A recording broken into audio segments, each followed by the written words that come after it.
Histórias Ancestrais é um encontro com a palavra falada, com a tradição da oralidade. Um podcast realizado com recursos da Lei Aldir Blanc, apoio da Prefeitura de Anchieta, Gerência Estratégica de Cultura e Patrimônio Histórico, Secretaria Especial de Cultura e Ministério do Turismo. São 6 encontros com contação de histórias, músicas, lendas e contos para exercitar a imaginação, expandir os sentidos, descobrir novas paisagens e caminhos de andar no mundo. Histórias para se ouvir com o coração, porque aquilo que se ouve com ele nunca mais se esquece.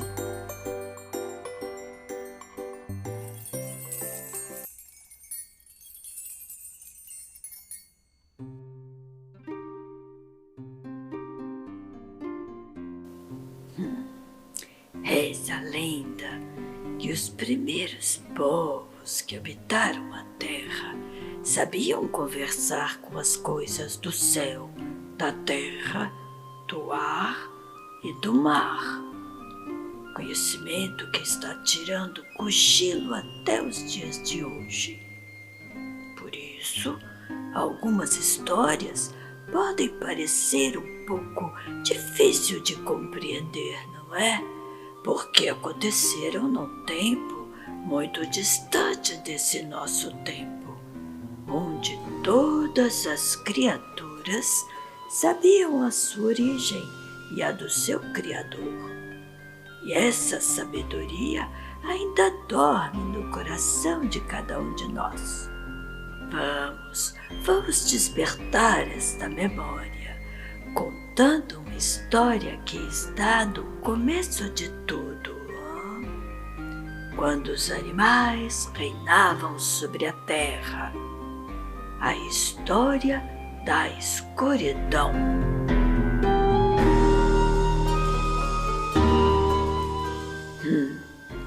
Os dias e as noites são explicados pela ciência como uma dança dos planetas pelo céu que gira em seu próprio eixo como um peão.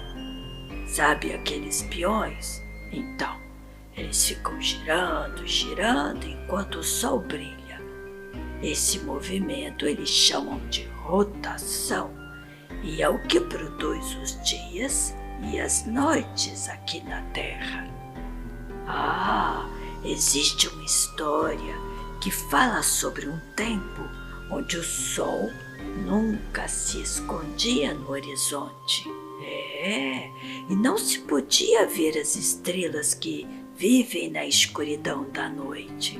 Não. Muito, mas muito antigamente, só tinha o dia como companhia e nunca escurecia.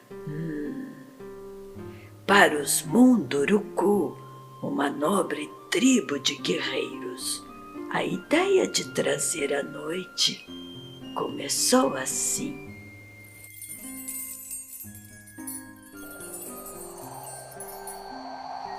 A história da escuridão. Quando o velho terminou de falar, um vento forte e estranho soprou acima da nossa cabeça, trazendo um tremor ao nosso corpo já um pouco cansado. Foi um vento bem esquisito aquele que apagou as lamparinas que estavam sobre a mesa. Ficamos assustados e alguns aproximaram-se do velho que a todos acolhiam. Não se assustem, crianças. Esse vento é nosso parente e veio lembrar-nos que um dia já vivemos sem a escuridão da noite. Muito antigamente, nós só tínhamos o dia como companhia e nunca escurecia. E como as pessoas viviam se não podiam dormir?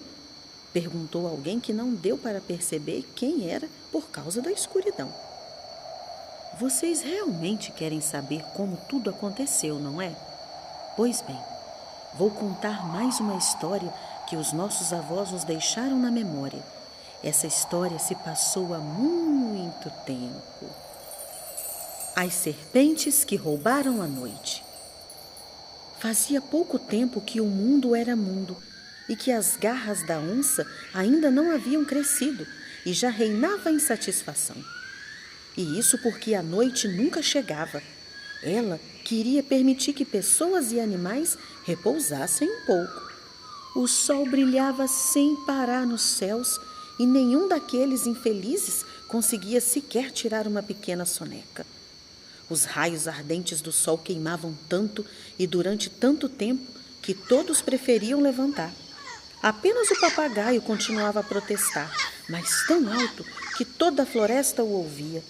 Porém, o sol pouco se importava com toda aquela gritaria e seguia brilhando tão alegremente como antes.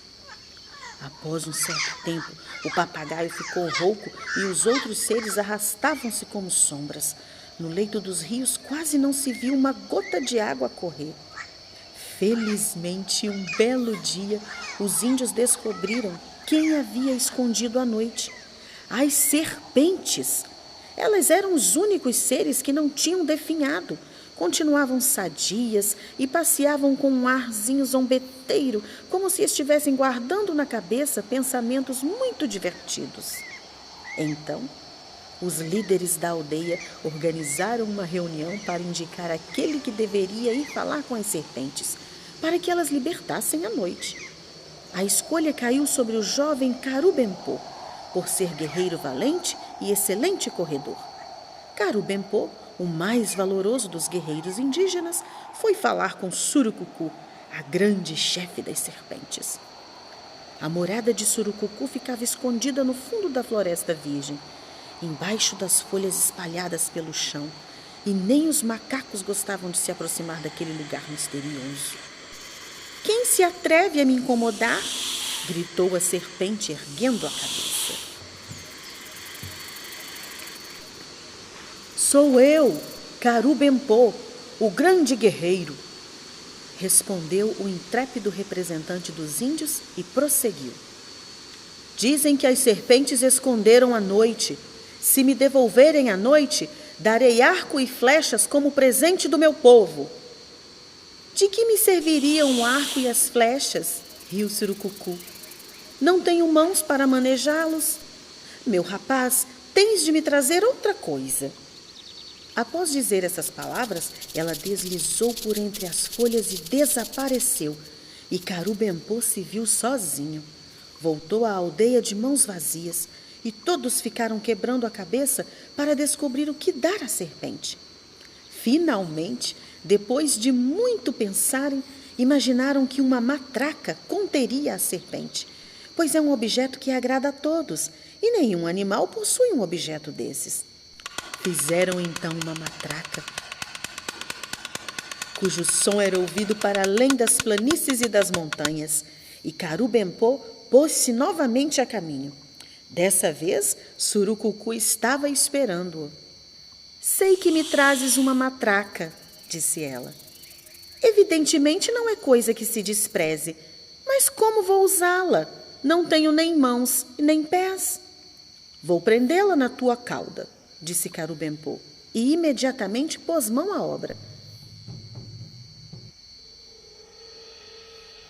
Mas que aconteceu?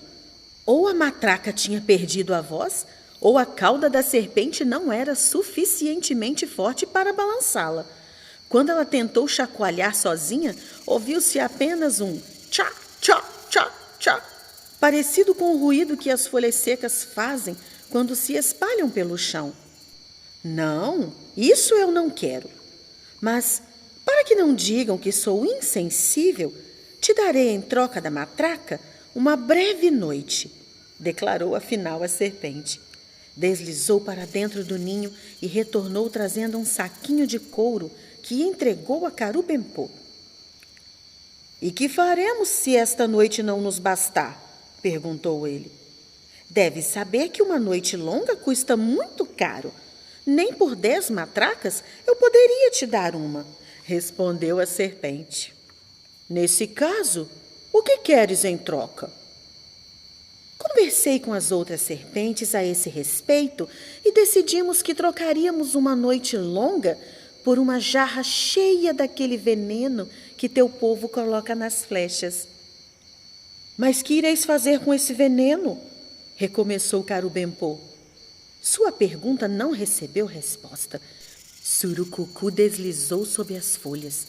A matraca presa à cauda fez-se ouvir por um momento e depois a serpente desapareceu. Caminhando lentamente, Carubempô retornou à aldeia com o saquinho de couro. Acalentava a esperança de que a noite curta seria suficiente para todos. Mas em seu espírito permanecia o receio de um novo encontro com a serpente. Assim que os índios abriram o saquinho, o mundo foi invadido pelas trevas e todos caíram num sono profundo, mas não por muito tempo.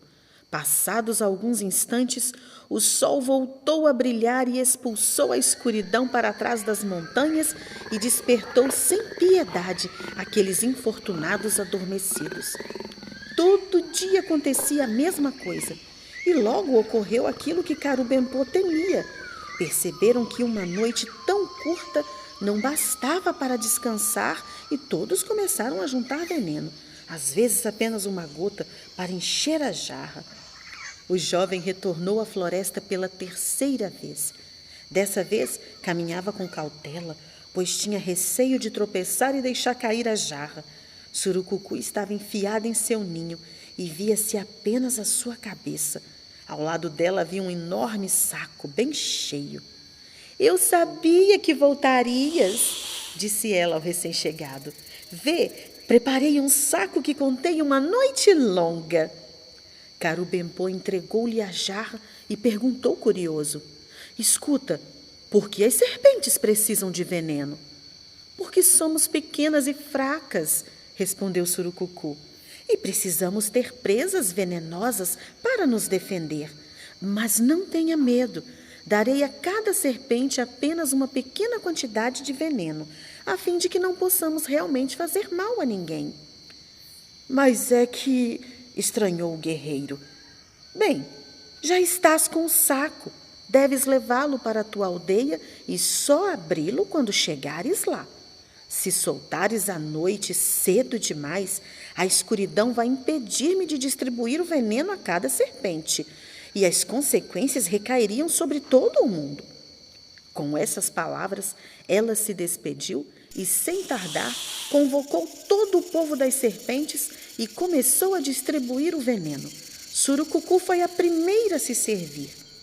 Carubempô voltou para a aldeia, carregando a bolsa com todo o cuidado.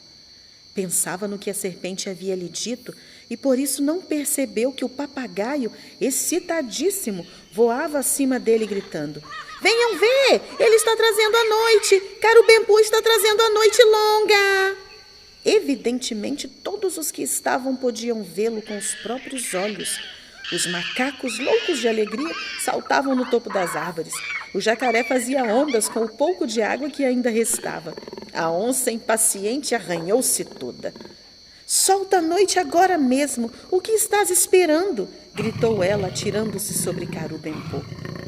Antes que o jovem entendesse o que estava acontecendo, a onça arrancou a bolsa das mãos de Carubempô, pulou para as urzes e abriu-a. Uma densa escuridão caiu sobre a selva, surpreendendo a todos. Animais e pessoas procuravam caminhos para voltar às suas casas e colidiam uns com os outros. Mas o pior foi aquilo que ocorreu com as serpentes da chefe Surucucu. Elas se atiraram sobre a jarra, empurrando-se umas às outras, e cada uma delas passou nas presas tanto veneno quanto podia. Em vão, Surucucu tentava acalmá-las, dizendo que havia veneno suficiente para todas. Por fim, acabaram derrubando a jarra, mas quando ao final de uma longa noite voltou o dia, todos puderam perceber as consequências do que a onça havia feito. As serpentes tinham se tornado inimigas poderosas e audaciosas, que com suas presas envenenadas matavam todos aqueles de quem se aproximavam. Apenas o povo das jiboias não foi atingido e sempre avisava os índios com a sua matraca. Depois desse episódio, as serpentes nunca mais foram amigas. Cada uma procura viver sua vida, sem se preocupar com a dos outros. Os munduruku e os outros animais, por sua vez, adoraram ter conseguido a noite de volta. Assim, podem descansar durante a noite para iniciar um novo dia mais dispostos e alegres.